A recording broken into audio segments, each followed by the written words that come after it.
જય શ્રી કૃષ્ણ વૈષ્ણવો। આજે હું એક અલગ રીતની વસ્તુ તમને બતાવવા જઈ રહી છું।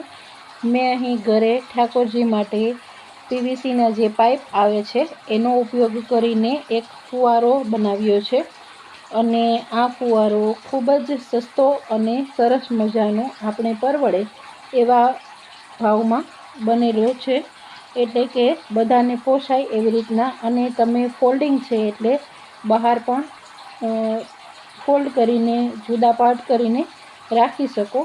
હવે હું અહીં તમને બતાવી રહી છું કે આવી રીતના મેં જે પાઇપ લીધા હતા અને જે એલ્બો છે એને આવી રીતના જોઈન્ટ કરી છે અને જે ઉપર પાઇપ આવશે એમાં મેં નજીક આવી રીતે હોલ કરાવ્યા છે। હવે હું તમને જે પેક કરીને બતાવું છું।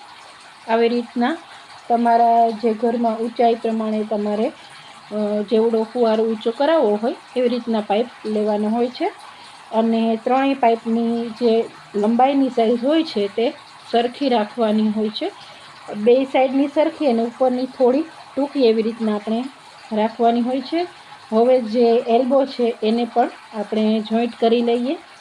આવી રીતના એલ્બો જોઈન્ટ કરી દઈએ અને જે હવે નીચે આવશે એ આવી રીતના મેં બે પાઇપ લીધા છે અને વચ્ચેથી ટીથી એને જોઈન્ટ કર્યા છે અને સાવ નાનો એવો ટુકડો જે એલ શેપમાં દેખાય છે એ ટુકડો આપણે જે મોટર આવશે પાણીની એની સાથે એટેચ થશે।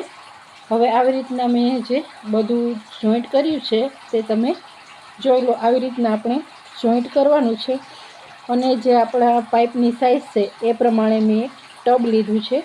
હવે જે ટબમાં આપણે આને ઊભું રાખવાનું છે એ તમે જુઓ। આવી રીતના આપણે ઊભું રાખવાનું છે અને આ ભાગ છે એમાં આવી પાણીમાં રાખવાની નાની જે મોટર આવે છે એ મોટરને આપણે આવી રીતે જોઈન્ટ કરી દઈશું અને એમાં નીચે જે ડટ્ટી આવે છે એ પ્લાસ્ટિકની સાથે જોઈન્ટ થઈ જાય છે એટલે મોટર નીચે ટબ સાથે જોડાઈ જશે, અલગ નહીં થાય। હવે આપણે આમાં થોડું કરીને ટબમાં જે મોટરનો ઉપર સુધીનો ભાગ છે ત્યાં સુધી આવે એટલું પાણી આપણે એડ કરતા જવાનું છે।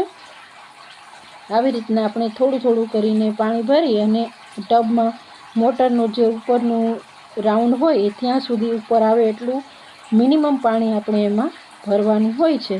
અને મારે આવી રીતના જે સ્વિચ બોર્ડ છે એ ટૂંકું છે એટલા માટે હું એક્સટેન્શનથી આને જોડું છું।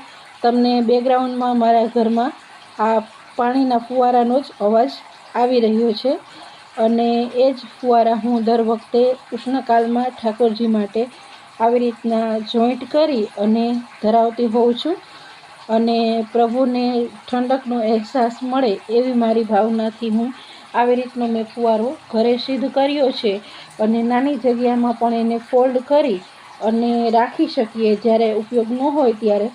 એટલા માટે મેં આવો એક નાનો ઉપાય મારી રીતના બનાવ્યો છે અને આવી રીતના ઉપરથી તમને ઈચ્છા એમાં પધરાવી શકો છો, ગુલાબ જળ પણ પધરાવી શકો છો।